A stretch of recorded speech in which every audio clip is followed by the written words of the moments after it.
This is Bill Tinglin with Tour for Tolerance, proud sponsor of this podcast series on the Holocaust. Get ready. This week we take another powerful deep dive into history's darkest hour. Welcome back to the Deep Dive, listeners. We're really getting into the thick of it with World War II, heading right into the final chapter. We're going to be focusing specifically on the fall of the Nazi regime and the liberation of the concentration camps. We've got some really incredible excerpts from a chapter that just breaks this whole thing down. And honestly, I think you're going to find it both fascinating and deeply moving. It's definitely a period of history that just weighs so heavy, But understanding how the war finally ended, what the Allies found when they liberated those camps, and then the efforts to, try to find some kind of justice, it's all essential to understanding what really happened, the full impact, and why it still matters so much today. For sure. So let's try to set the scene, right? It's 1944 and the tide is turning. Things are starting to go in favor of the Allies. But the big question is why? What caused this big shift? Well, on the surface, you could just say the Allies had more stuff. More manpower, more factories churning out weapons and supplies. But it's actually more complicated than that. The Allies had, over time, really figured out how to work together. Their military strategy was more coordinated. Their production was humming along. They were like a well-oiled machine, right? Meanwhile, Germany was fighting on like a million fronts. They were getting squeezed from all sides, and they just couldn't keep up. Yeah, it was this huge war of attrition. The entire world was involved. Germany just couldn't sustain it, And then, bam, D-Day, June 6th, 1944. Talk about a major turning point. I mean, this wasn't just another battle, was it? And not even close. Operation Overlords, that's what they called the Allied invasion of Normandy. That was huge, GE. Years in the planning, incredibly risky. You try to imagine coordinating a landing on that scale on beaches that are completely fortified, with the Germans just raining down fire. It's a logistical and strategic marvel, something that could have easily just fallen apart. It really gives you a sense of what a turning point really means. The sheer scale of it all. The courage of those soldiers landing under fire, the impact it had on the rest of the war. Yeah. It's mind-blowing. Oh, absolutely. Turning point not just physically on the battlefields, but psychologically, too. It was a massive blow to the Nazis, just crushed their morale. It showed that the Allies were all in and that they could hit right at the heart of German-occupied Europe. But even after a setback like D-Day, the Nazis weren't going down without a fight. Just a few months later, December 44, they launched a desperate counterattack, right? The Battle of the Bulge. Right. The Ardennes Offensive, that's the formal name. A surprise attack, basically a last-ditch gamble by Hitler, trying to split the Allied lines, maybe even force some kind of negotiated peace. He threw everything he had left at them, hoping to catch the Allies off guard and maybe, turn the tide back in his favor. And for a bit, it kind of worked, right?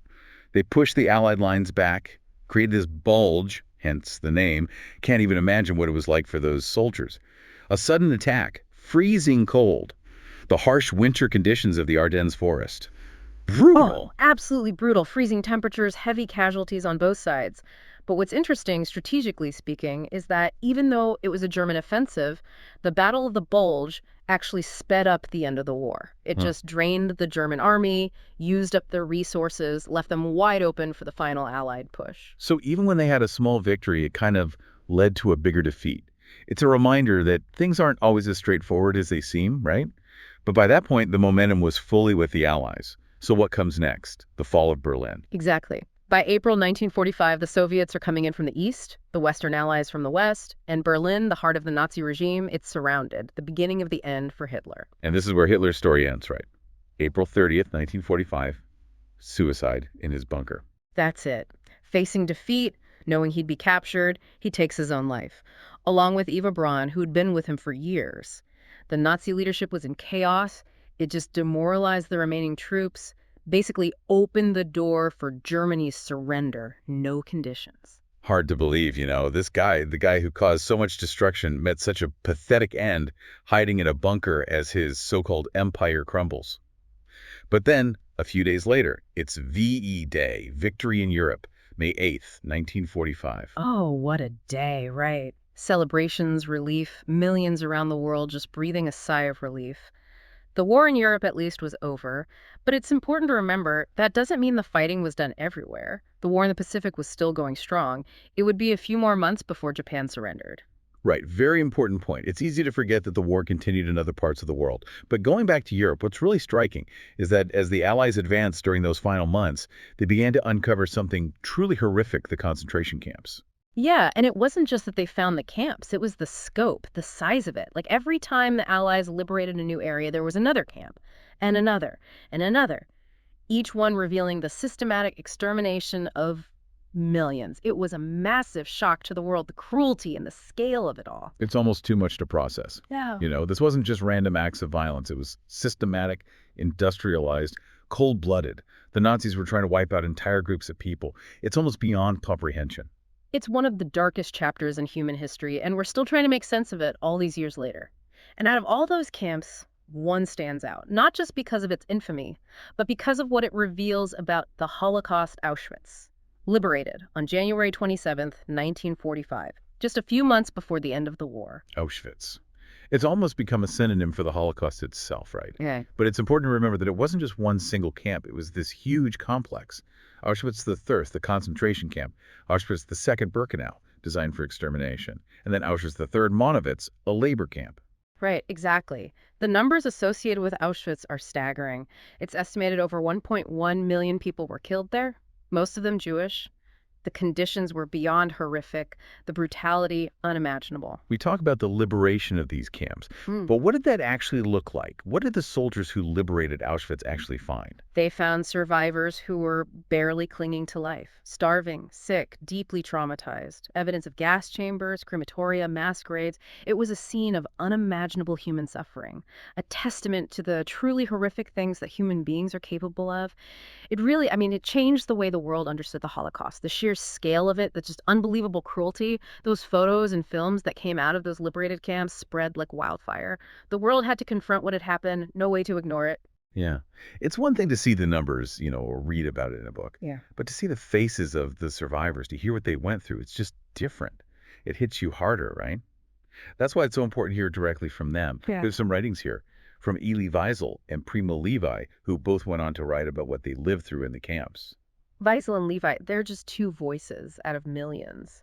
But their words, they just carry so much power, Wiesel, in his book Night, it's this incredibly powerful memoir. He talks about the way they were dehumanized, the loss of faith, how hard it was to hold on to any hope in Auschwitz.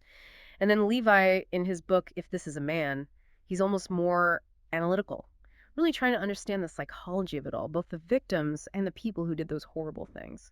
And their stories, along with so many other survivors, helped the world see that the Holocaust wasn't just about numbers. It was about people. Families destroyed, dreams shattered, a whole generation scarred by this trauma, this just unimaginable trauma. And even after liberation, for the survivors, their journey was far from over. Many of them, they had nothing left. No home, no family, just a feeling of being completely lost. They had to face these incredible challenges, physical and emotional, to even begin to heal. It's easy to think of liberation as the end of the story, but it was really just the start of a whole new chapter, right? Yeah. One full of challenges and obstacles. And a lot of survivors ended up in displaced persons camps run by the Allies. They were supposed to be temporary, provide shelter and some help, but they were often overcrowded, not enough resources. It wasn't easy. And the conditions in these camps, it really varied. Some were better than others. Some had decent medical care, enough food, some even had schools or training programs. But others, they were more like refugee camps, just barely able to provide the basics. And for those who'd already been through so much, lost everything, the DP camps were just another reminder of how much they lost and how uncertain the future was. It really shows that even after escaping the camps, the path to healing and rebuilding a life, it was long and incredibly difficult. And for a lot of the Jewish survivors, they wanted to go to Palestine to build new lives in their ancestral homeland. But even that journey was full of obstacles. Absolutely. We have accounts here of the Exodus 1947 incident.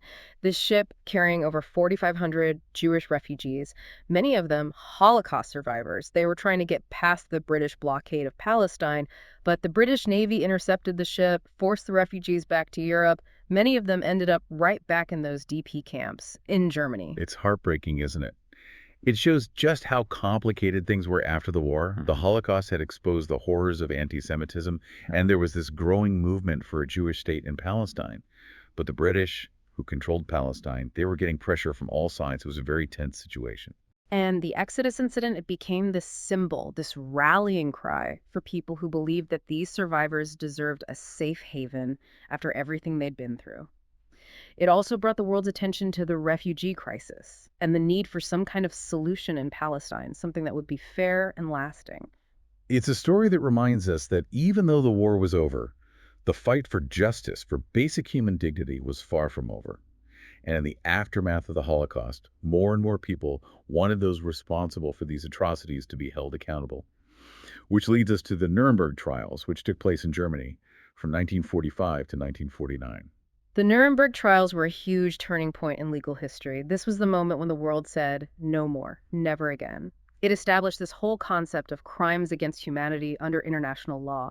Individuals could be held responsible for wartime atrocities. It didn't matter what their rank was or their position. For the first time ever, high-ranking officials, leaders, they were being held accountable, not just for waging war, but for the systematic extermination of millions of people.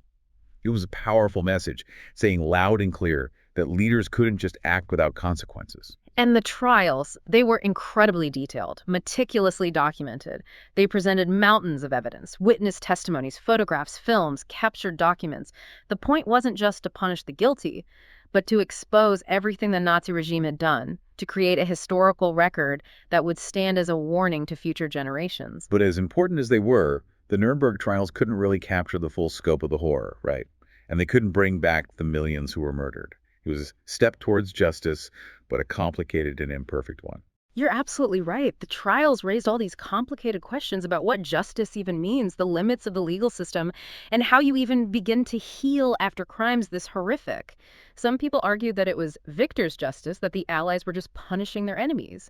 Others pointed out that a lot of those responsible for the Holocaust, they got away, they escaped, or they died before they could be caught. It makes you think about how any legal system can even begin to deal with something this big.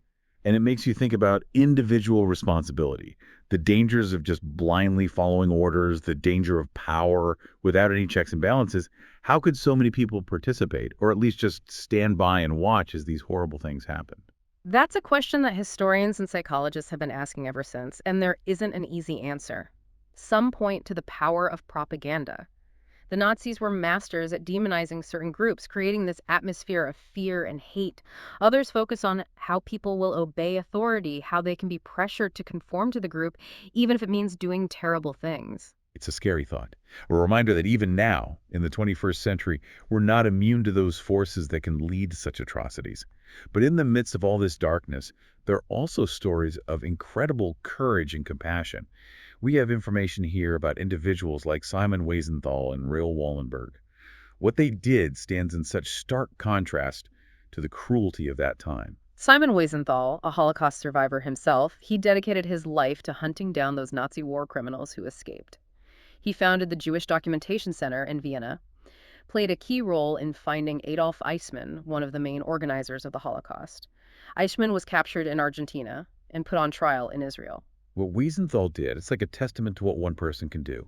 Relentless pursuit of justice. Years after the war was over, he believed that forgetting the Holocaust would be like another crime, and his whole life was about making sure the world remembered and that those responsible were held accountable. And then there's Raoul Wallenberg, a Swedish diplomat. Risked his life to save thousands of Hungarian Jews from being sent to the death camps. He used his diplomatic status to give out protective passports, set up safe houses. He even confronted Nazi officials face to face to stop the deportations. Wallenberg, his story is incredible. He was so brave, so selfless. He saw what was happening, knew how high the stakes were, and just refused to stand by and do nothing. And he made a huge difference. It's thought that he saved tens of thousands of lives. He disappeared after being captured by the Soviets in 1945.